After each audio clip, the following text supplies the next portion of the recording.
You framed AI as a secret weapon. Yeah. Where are you right now seeing the most tangible ROI in your operations when it comes to AI as that secret weapon? I hit 30 and I was like, dude, I'm tired of having my hand out. I want to be doing the handouts. So that's when I got serious about business and really digging in and making sure that my actions were set up to produce the results I wanted. When you have multiple businesses that are out there, how do you use your leadership to build a culture that's blue collar, because that's who you are and what you represent, but keeps them aligned, keeps them motivated? When you take complication out of it, you can follow. What do they say? A confused customer never buys, so keep it simple. Find a service people already buy, do it in half the time, make it twice as easy for the customer, or remove all risk. How do you define sustainable success? Because that's what we push, is anybody can have one good year, one good event. Sustainable success. The most successful and profitable businesses, and I put profit with success, is the ones that understand marketing and lead conversion.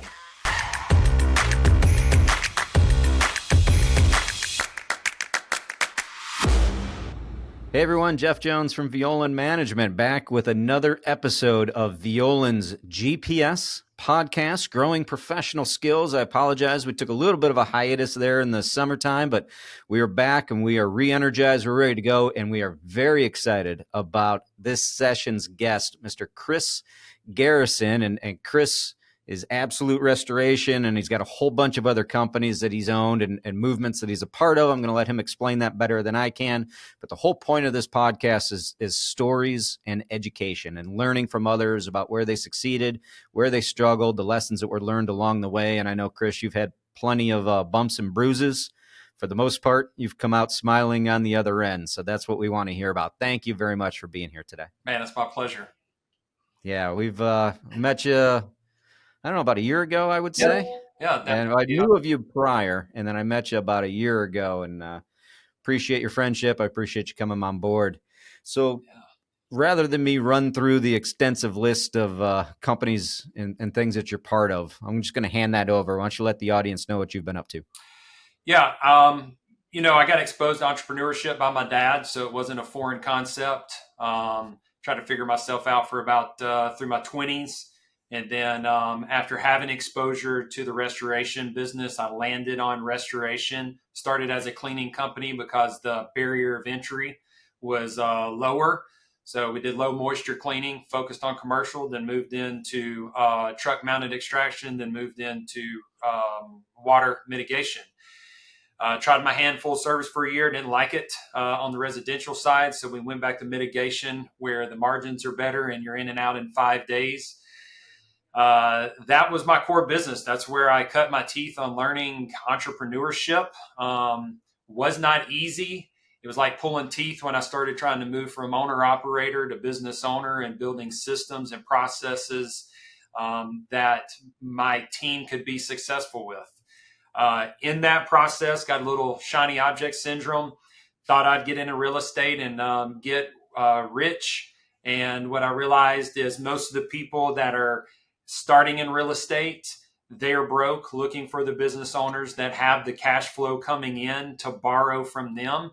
And I realized I had it completely backwards. And so I started turning back around, did a 180 and focusing back on my restoration business. And then I kind of got the acquisition bug because you had these influencers talking about how the baby boomers are exiting and businesses are being able to snatched up for pennies. And I was like, shoot, I've already done all of that, cradle to grave kind of heartache process to get over that $1 million, 2 million mark, and decided I would look at other businesses. And in that process, I bought a local business in a space that I wasn't used to, manufacturing with a couple of partners. And then I bought a windshield installation business in another state with a few partners. And that one's doing the best and has the most rapid growth. But what I've learned is timing, preparation. What is the old saying is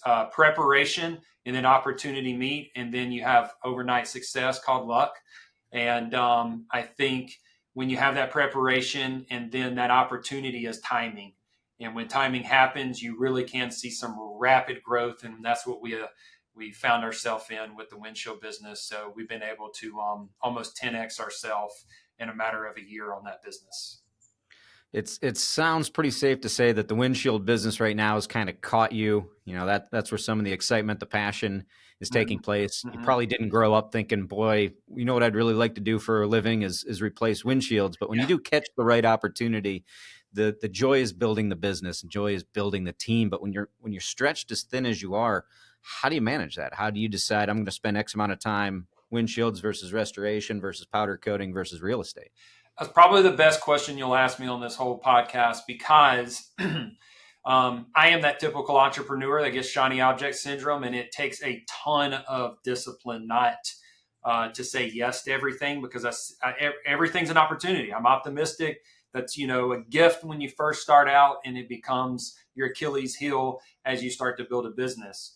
The only way the windshield business works is because I do it remotely, and I have two just stud of operators that run that business on the day to day.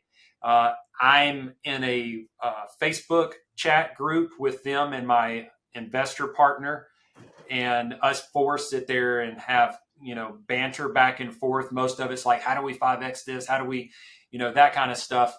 But we have an official 1 hour meeting one day of the week, and then at the end of the week we have a 1 hour meeting with our fractional CFO.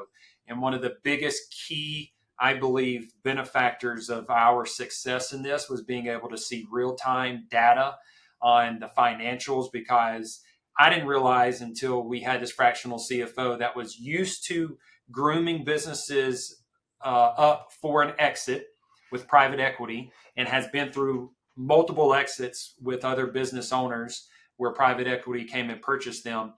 I didn't realize how many questions you are able to ask that are intelligent questions based off of numbers until I've watched this process the last year. So that was the biggest key, is we have really good jockeys on top of the horse, and we had transparency in the numbers, which allowed us to stay on top of the questions, and it allowed us to pivot very quickly in any moment. Yeah, 100%. The number one thing we're working on with our clients is those financials, and being able to manage the business and helping them explain those financials are a lagging indicator. Yeah. It's the result of everything that you've done, every decision, every action, good and bad. Your checkbook is no different at the end of the month, how much money's still left in that account. Right. And people have to understand how those numbers tell stories. And they beg questions, and being able to utilize those. There was one time where we thought we were going to do the wholesale model in that windshield business. And it's, hey, this is a $90,000 purchase. Are we going to have this funding coming in, or are we going to have to inject capital? And we could see a forecast, and we could see our current, first of all, you can see your current numbers. So if you're steady dipping or elevating based off of the weekly revenue.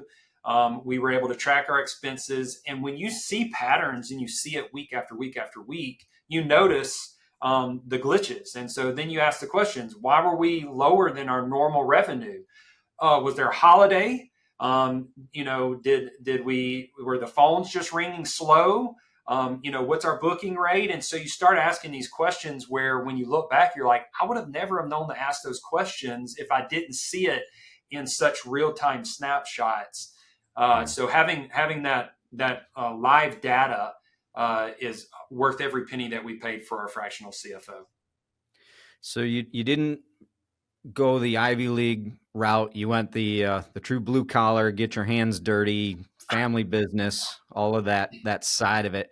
Did you always have that entrepreneurial mindset, and I'm gonna do it my way, or is that something you developed or built along the way? I'm not a hard-headed, stubborn in the sense of it's got to be my way. I think what happened is that life seemed normal to me. I did graduate high school, thought about going to college, but I cared more about making money. So I thought, how do I get in and start making money now?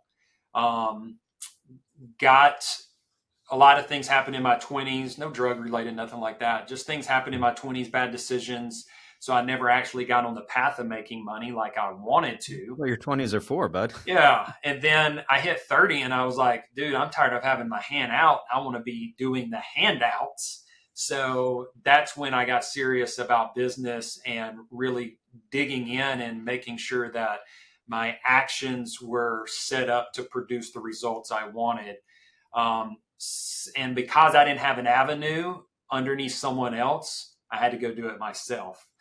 If I could have seen where, the goal was to retire at 40, I'm 41 in October. Did I retire? No.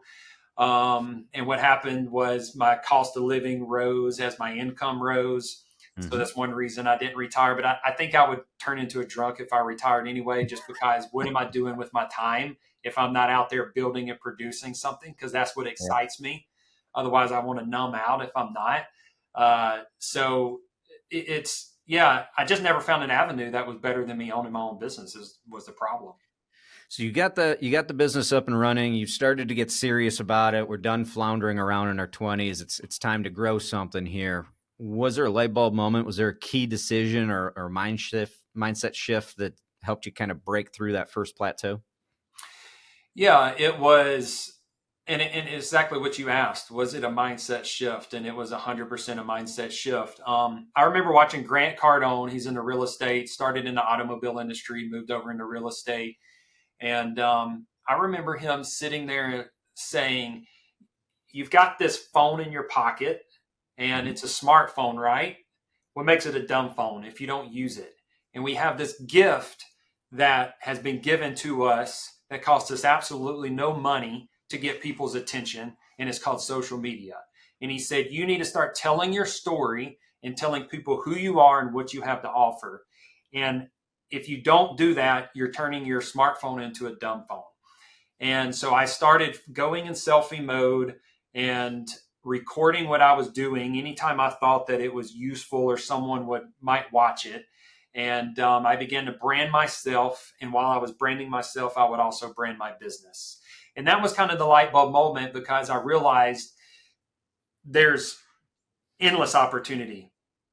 Because what restricts you? It's being known, Mm-hmm. being a secret agent and not having the avenues and the resources to be able to get your name out there. Well, with the thought process of social media and it not requiring capital to buy ad spend, and I could do it for free if I had good enough entertainment, people would share it, like, and comment. Then I thought, man, I could really build a brand until I have enough money to start having other avenues of media to get my name out there. And that was that light bulb moment. And that's when I went all in. And that's really honestly as well, I used YouTube University to sit there and educate myself, and Facebook forums and groups to train on the technicality of what I didn't Mm-hmm. know. Because when you don't know what you don't know until you get it in the application and new questions happen. So you're not done building the empire yet. We're still got a ways to go on this. Things that still get you excited. But at this point, compared to where you were maybe 10 years ago, you'd consider yourself to be a pretty successful Yeah. person and a lot more to grow on. But so far, really great ride. So at this point in your life, how do you define sustainable success? Because that's what we push. Is anybody can have one good year, one good event. Sustainable success. And would you say that has changed today versus maybe your mindset from 10 years ago? Yeah. Sustainable success comes from creating a bunch of, I'm going to tell it how Shauna, because Violand Management is my coaching group since last year. And Shauna's my personalized coach. And she said, there's cogs in each business, and those cogs fit together and create a machine. And I like it to call the money printing machine. And so sustainability literally is that. And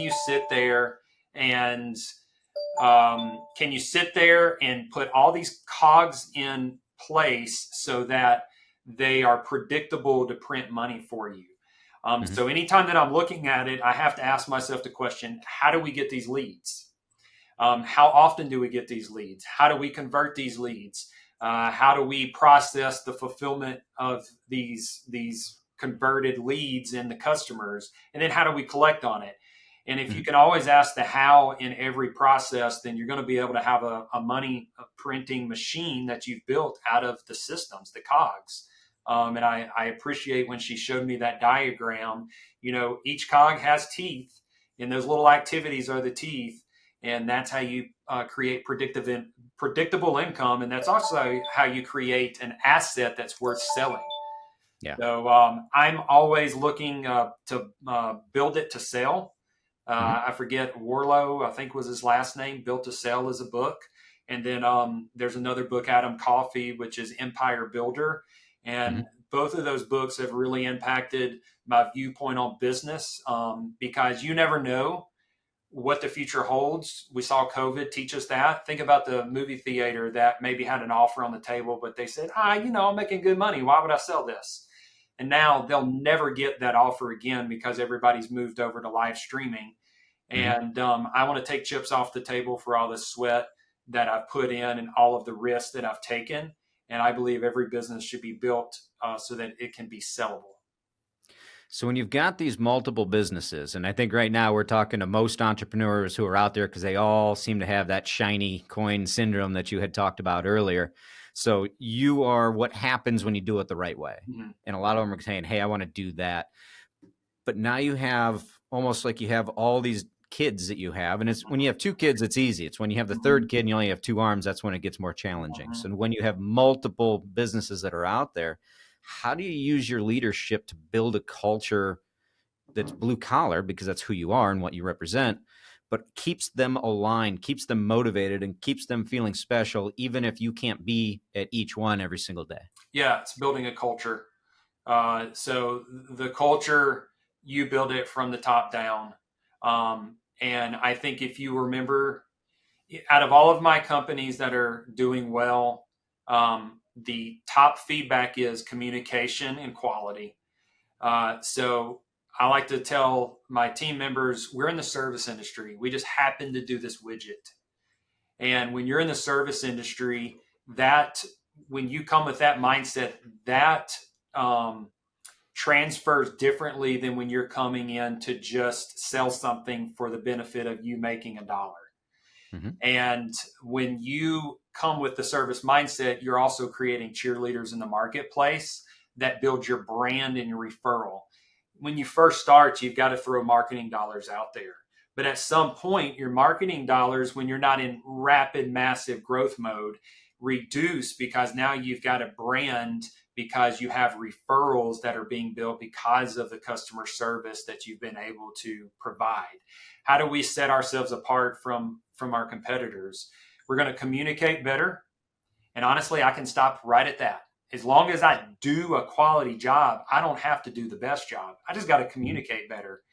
Mm-hmm. And I've realized that through the multiple businesses, and that's how we train the culture. I try to constantly do self improvement, and I believe because I do that, that also translates into my team, and my team absorbs that, and so therefore, if my team is building themselves, then that is going to provide a better service and product to my customers, and my customers benefit. So we're very focused on self development, but we Mm-hmm. remember we're in the service business. Doesn't matter what else you're doing, you serve first. You just happen to do this particular technique and widget.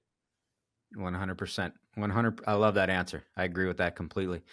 So, are you finding we're in any of those industries where maybe it's easier to build that culture or build a team versus some of the others where it's more challenging to find the level of employee that you need to have in your organization to be successful?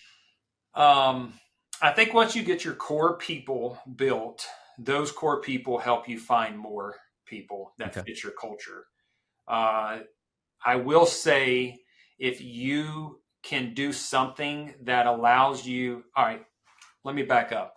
My local market, Absolute Restoration, my core business, my baby that I started bootstrapped up. Okay, this business is harder to find people in because I only have my local market I can source from.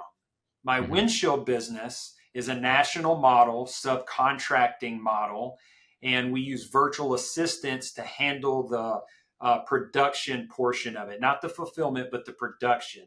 So we actually have virtual assistants that help us on the lead acquisition, and on the production. Well, now I am not geographically locked by any standard. And so I have a much larger pool of talent to pull from. And with technology, there's hubs like Upwork, Fiverr, and these other type locations we can go and find virtual assistants. It's easier for me to source talent for the windshield business because I'm not locked to my local community to do the fulfillment. But we're using subcontractors in every market. Those subcontractors are feeling the same pain I feel with Absolute Restoration. To answer your question, though, anytime that you can get outside of your local community to be able to source talent is going to be a much easier because the pool's bigger. It's just like if you're trying to date, there's only so many women in your pine, but you get to a big city like Atlanta or something, there's a lot more options. Thank you for listening to Violand's GPS podcast. I hope you're finding valuable insights and practical wisdom to guide you on your journey. Violand's 2025 business planning retreats offer an unparalleled opportunity to drive growth and align your service-based business for success in the coming year.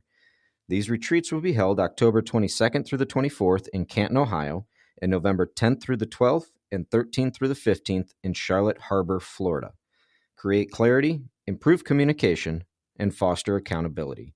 Receive coaching and guidance to help you develop a customized strategic plan, marketing strategy, and financial pro forma, including KPIs and benchmarks, as you budget and forecast expenses and growth. Explore emerging trends and opportunities that can be leveraged to maximize your business's potential. Don't miss out. Register today at violand.com or use the links provided on the screen or in the description. Now, let's get back to our show. All right, so the way I first met you or knew of you was I started getting people sending me text messages and screenshots of something called the Blue Collar Facebook group. Yeah. Blue Collar Millionaire Facebook group. And they kept saying, hey, and these were people that I've known for a long time in restoration and plumbing. And they're saying, hey, you got to join this thing because they're having a lot of conversations about stuff that you guys cover. You might be able to jump in with some help on this thing. I didn't know what it was. So I joined it. You're nice enough to let me on. That thing was huge. I was absolutely blown away how many people were in that group.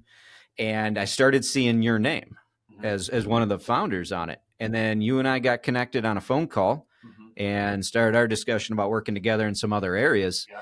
But explain that. Where did that come from and why should somebody join this thing? Because it is an incredible community that you have built. So I got into masterminding about 6 years ago, I think. And my first mastermind was a real estate mastermind, which he had a speaker on a virtual training for real estate. I got exposed to that speaker, started following him. He had his mastermind, so I joined both because one was real estate, one was business. The inside the business mastermind, there was 2 tiers. I was in the lower tier cost one, and then my partner in Blue Collar Millionaire was in the higher tier. Well, he reached out to the leader of that mastermind and said, hey, I've got this idea, Blue Collar Millionaire. This is where I share back what I would love to have been able to tell myself when I was in my 20s. And he was in his late 40s at that time. And he said, you should check out Garrison. So he reaches out to me and said, would you like to do this? And I was trying to do something on a local scale called Bigger Vision. And I just wasn't gaining traction because I was the only one trying to run it, plus business. So I said, I would love to. I believe there's definitely synergy and partnership, and you get to share that responsibility. So we thought we were going to, hit a massive milestone when we got 10,000 people in the group with the whole goal of just throw relevant information that give it all away for free is really, really what the attitude was. So whatever's working for you in business, share it and let someone pick it up and run with it. And our thought is we'll have opportunity. It'll be an opportunity funnel. People will be in there. They'll see you give free advice. They'll know what you're talking about. And then you'll have the opportunity to be able to partner up with individuals. Maybe you can acquire operators. Maybe you acquire businesses, whatever the case is. And this is how we got into the windshield business, was because through Blue Collar Millionaire, it created this opportunity for us to get to know this operator before he actually had a business on hook. And what happened is we gave so much value, the community started growing, And then we started policing it, making sure we didn't have the typical hate that you normally have. Someone asks Mhm. a question, they dog them out for asking a question like they should know already. And we cut all the spam out as well. So we didn't have a bunch of solicitation posts. And now we have a full virtual assistant team that literally moderates constantly. And I mean, I get some pretty incredible messages on the back end like, hey, why are you not approving my post? And I thought this was a community and whatever. But at the end of the day, when you've got over 200 post submissions, if you flood every day with 200, the value won't be there. It's too much to read, and the post won't get engagement. So we Mhm. approve posts that get good engagement and hopefully adds community to the whole and not just to one little small section. And it's turned into some incredible community where now me and Kevin almost get lost in it. Kevin probably has seen more in it than I am because he posts more Mhm. with his. He's going through his exit. Matter of fact, tomorrow he goes through an exit on his gutter cleaning business with private equity. And he's had a lot of downtime to do a lot of thinking, and he's been posting a whole lot. And that's why the community is so strong because there's just an authentic honest, hey, here's what's working, here's what doesn't work, and please learn from me kind of attitude. How many members do you think you got now? It's over 230,000. 230,000. And these are small businesses, mostly owners, a lot of owner operator Mm-hmm. or younger, I say kids, I don't mean kids, Yeah. younger professionals who are wanting to get their windshield business off the ground, or even a lot of them are trying to figure out what business is it Right. that they want and what they want to need and what are the biggest issues that they have. And then you have people like yourself who are more successful, been doing this for a while, who can give real concrete advice as far as here's how you raise money and here's what you need to think about and here's how you hire somebody and here's some legal stuff. It's really, you guys do a fantastic job of policing that thing. There is probably 70%. We're trying to get better on the analytics. But I'm gonna say 70% is owner operator and Mm-hmm. side hustles. The other Mm-hmm. 30% is a million plus, and then there's like some wells in there, and Mm-hmm. they don't. Most people don't even know they're wells. We'll have conversations with them on the side, and then of course we look them up to see, and they're in the comments. They're not making posts. They're in Yeah, the yeah. comments adding value. It's we did a dinner, what we call a blue collar millionaire dinner over in Scottsdale, Arizona. And we had an industry titan show up out of the HVAC world, Ken Goodrich. And then we had Brian Gottlieb show up to that one as well. And I looked at Kevin after we did that and I said, dude, I'd have paid to come to this dinner. Like just to have those, because, Ken over in HVAC world, he's had multiple exits, they're going to be 8, 9 figure exits. And Mm-hmm. then I know Brian Gottlieb as well has done a few exits. Matter of fact, he's got a finance platform that I use now for my retail work stuff. And all of his team that used to work with him at Tundraland, when he sold that and they went through the process, they ended up finally coming over here and building this platform. So it's one application for multiple lenders. And they all came from the sales world. And I've realized the best businesses, the biggest, most successful, profitable, the most successful and profitable businesses, and I put profit with success, Mm-hmm. is the ones that understand marketing and lead conversion. Mm-hmm. Then they just happen to do a thing after that. And I think most entrepreneurs come into business ownership as a technician, and it's like the E Myth. They never can get out of that technician role. Mm-hmm. And this is why I'm on my third business coach, not inside of Violand, but Violand Management being my third time to hire a business coach, personalized business coach, because I still have to break those habits and have that accountability and that whiteboarding session with someone to make sure that I'm not closing myself in a box as I'm moving, because it's easy to get caught in the weeds. Yeah. And when I look at these guys that are making, $30 million exits, $100 million exit plus, they were all fantastic at two things: getting the leads and converting the leads into a sold job. Yeah, I had a great conversation this morning with a vice president of one of the largest franchises in the restoration industry about us coming in and doing some training for them. Yeah. And they they've got three levels of companies. They've got the owner operator, they've got the ones that are starting to build something, and then they've got what the enterprise, Mhm. the big group. And the question with the smaller group was, he goes, it feels like no matter what we do, that's a mindset that 100%. they buy a job and they don't want to stop being the hero of fixing the problem instead of running the business. And so if you have that mindset and that's what you want to do, that's fantastic. Go do it if that's where you find your value. But to me, a lot of it is those very successful guys are the ones that learn how to build that team and Yeah. learn that their job is strategic. It's Yeah. not to manage the day to day or to get your knuckles bloody on an hourly basis. Yeah, I think the only way to change that mindset is to put them in a different environment that Mm-hmm. teaches them differently, because that's when mine really rapidly started changing, is because I started seeing different mindsets and why. I understood the why behind it. Like most people are, well, why would I build something big, and why would I take on that stress? I'm already making good money over here. Well, why not? And also, what happens if you get sick and it's dependent upon you? How long does that thing go without you? I mean, I experienced that even though I wasn't sick. I Mm-hmm. experienced it maintained for several months, almost a year. But then the following year, I started seeing a dip in my restoration company because I wasn't plugged in. I was out over Mm-hmm. here trying to play real estate investor and business coach and community leader and all this other stuff. When I had to circle back around, and I was like, dude, I got to take care of my baby, the one that's feeding me and producing my lifestyle. So you don't, yeah, you got to get immersed. And I agree, though, it's a mindset. It's a Yeah. mindset shift. What is it? Tony Robbins, I think, says, it's 90% mindset, 10% tactical. And, then you've got, the Christian author that talks about leadership and the law of the Maxwell? lid.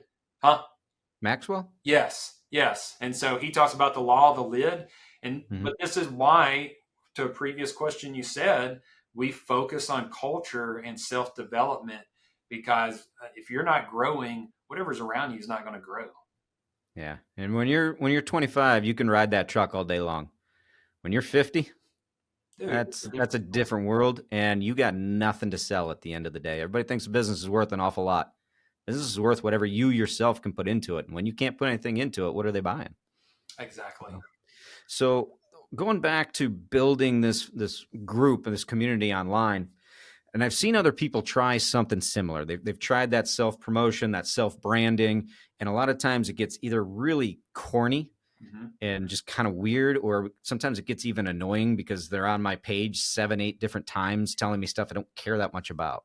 How do you stand out in social media without being gimmicky for somebody who wants to try to recreate something similar? Hmm. Um, well, you got to stay relevant, so you got to give them something they care about, right? And how do you not be gimmicky? Mm-hmm. Uh, you don't tell them what all the gurus are telling them. Here's the passive income. Here's to get rich quick. Here's how you retire on the beach and only work 3 hours a day. There it is. You I know, love that one. the reality is nobody got to great success without putting the work in. And there is different levels of trading your time for money. You Mm-hmm. know, you start out trading your time for money because the only resource you have is time. Then when you finally have more resource than just time, you have a little money, then you start deploying your money to buy back time. But you never stop trading time. You just stop trading time in different. It changes. It looks different as you're trading it. You're trading it for different things. So now a lot of my time is traded in relationship. I got this from my mentor, this phrase, relationship capital. Mm. So these type situations right here, I'm building a deeper relationship with you, Jeff, because now you're uncovering things about me that you may have not have known before, Mm-hmm. and maybe not may not come up at dinner if we were having dinner with a group, compared to more of, not that this is an interrogation, but it's a question answer kind of thing. It's an interview. Right.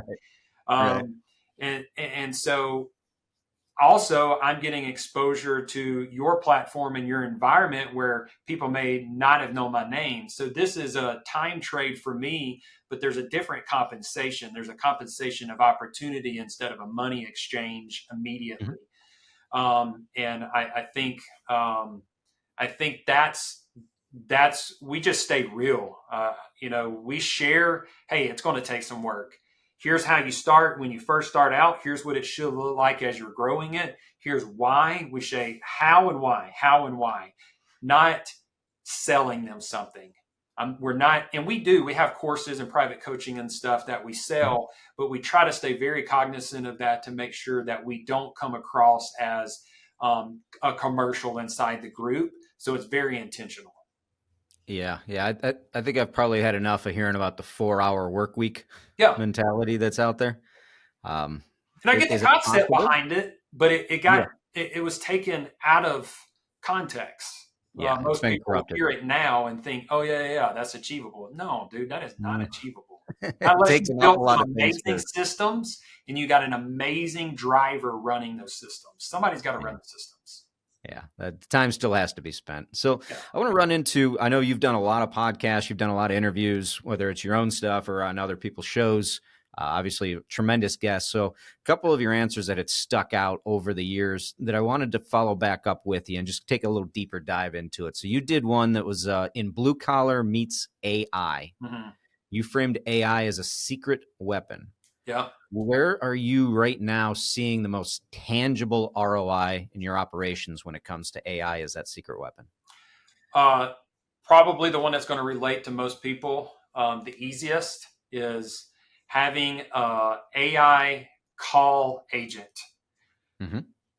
How many business owners listening to this podcast don't pick their phone up after hours when they're in the bed and don't have anybody else picking it up after hours when they're in their bed or on the weekends because they're like, I deserve a day off and my Mm-hmm. team deserves a day off. And we've done a test inside of Blue Collar Millionaire. Kevin's literally picked the phone up and said, I'm going to call random folks, just pick their profile, see where their business listing is, and call on a Saturday and see if they answer. And 1 out of 6 to 8 typically answer. And then he gets maybe another 2 of those to get a follow up call within the next 7 days. And the rest never even call back. Ooh. How much money are you missing in the simple fact that your phone's not being picked up? Because when people have the urgency to make a phone call, they're going to the next person that picks up. I know whether I'm shopping service or product, I do not leave messages. I'm Mm-mm. there in the moment. I don't want to forget it. I'm trying to solve this problem right now and then. And I'm going to the person that answers the phone and the one that can solve my problem when they do answer the phone. So there's an AI is good enough now where it can read your website. You can give it a prompt, tell it, do you want it to be empathetic? Do you want it to be a slower talking, a more energetic talking? You want it to have a Southern accent? Do you want it to have more of a collegiate communication style? And it will allow you can program it on how you want it to communicate to your customers so that's relative to your marketplace. And then it can capture the data. You can plug it into CRM systems like Go High Level and it can literally calendar something for you. A lot of the CRM systems are starting to try to integrate AI, call reps. Most of them have chat bot options at this point where it can literally have conversations, especially on the chat side. You won't even know that it is a computer because there's no, so in the past, and it's developing so fast, but it used to be you knew when you were talking to a computer. Now it can cut out the short and it can take breaths and it cuts out the delays and it sounds more like a human. So literally, I've got people that will sit there and call it honey, ma'am, and they'll use human pronoun and terminology to communicate with it when they're getting off the phone. So that's the most relative, but the simple fact of AI, I use it as an instant business coach as well. I use it as copywriter. I use it as creative brainstorming for my ads. Right now, I'm using Google VEO3 Flow, which is an AI video, and I can literally sit there and I think, hey, you know what? we just added roofing to our service lineup at our restoration company. So I said, you know what? I want to have something catchy. I've been seeing these big gorillas, Sasquatch. What do they call it? It's not Sasquatch. Anyway, the big gorillas running through Bigfoot, running through the Yeah. woods in the GoPro selfie mode. And I was like, that catches my attention. So what if I did a unicorn? And I say we're the unicorn roofers of our market. And so I had that idea, stuck it in Chat GPT, said, hey, build me a prompt for VEO3. It builds Yeah. the prompt. I drop it into VEO3 and I create this 30-minute video, 8-minute segments, chop it up into CapCut for anyone that's wanting to follow this methodology. And Mhm. then I create this 30-second video and I stick it on my social media. And it's getting a ton of views because nobody in the roofing space is throwing up a unicorn talking about their roofing, standing on the roof as a unicorn. You could tell it was obviously an AI, but it was very, very good quality. So that's another way to leverage AI. But your very first fast ROI, get an AI agent to pick the phone up. And I love it because if you call Absolute Restoration in Tupelo and you get your AI agent, sounds like you're calling somebody from Tupelo, not somebody from New Absolutely. York City. So it's pretty cool. Another one I got for you. You called owning outcomes the antidote to excuses. Yeah. Can you share like a pivotal moment where owning the narrative changed your trajectory? Yeah, I blamed everything in my 20s on where I was at in my 20s. And it was all external excuses. And it left me feeling um, out of control, hopeless, because if you can't control something, you feel hopeless. Mm-hmm. And so at age 30, I decided to own everything, the good and the bad. So when something good happens in my life, I don't, I, nobody's self-made. Okay. We all take in information, and I'm a great mimicker. So if something's working great over here for someone else, I'm going to try it and see if it'll work just as great in my life and in what I'm doing. So I own all of the good stuff in my life and celebrate it as an accomplishment I've done, but also the bad. And I believe most people give their freedom away when they sit there and make excuses. Well, Jeff didn't give me enough time to get my whole story out on this podcast, so I didn't get any views or follows when I got on that podcast. Well, the problem is I just gave you, Jeff, all of my freedom and control away where I need to bring it back in because now I can actually do something about it. I don't know anybody that's got a gun pointed to their head taking their freedom away in the United States. So when we stop giving excuses, we can take control again. And when you have control, you can actually have hope for changing your circumstances. And that is what that whole shift was in for me in my 30s. I've built a pretty, the crowds I get are in. They're really big players. The rooms I stay in, but Mm-hmm. compared to the average person, I feel like I've done pretty good success in a matter of 10 years. And I ultimately contribute that to the fact that I decided to own everything and stop making excuses. And if I wanted something to change, I had to change something. And if I wanted to bring something new into my life, I had to sacrifice something Yeah. because you got 24 hours in the day. It might be spent sleeping and watching Netflix. So when you want something else coming into your life, you're going to have to sacrifice some Netflix, some sleep, or whatever the case is. Yeah, without a doubt. So if you have a young contractor come up to you today, all they got is a dream, a little bit of grit, and $5,000. What advice would you give them?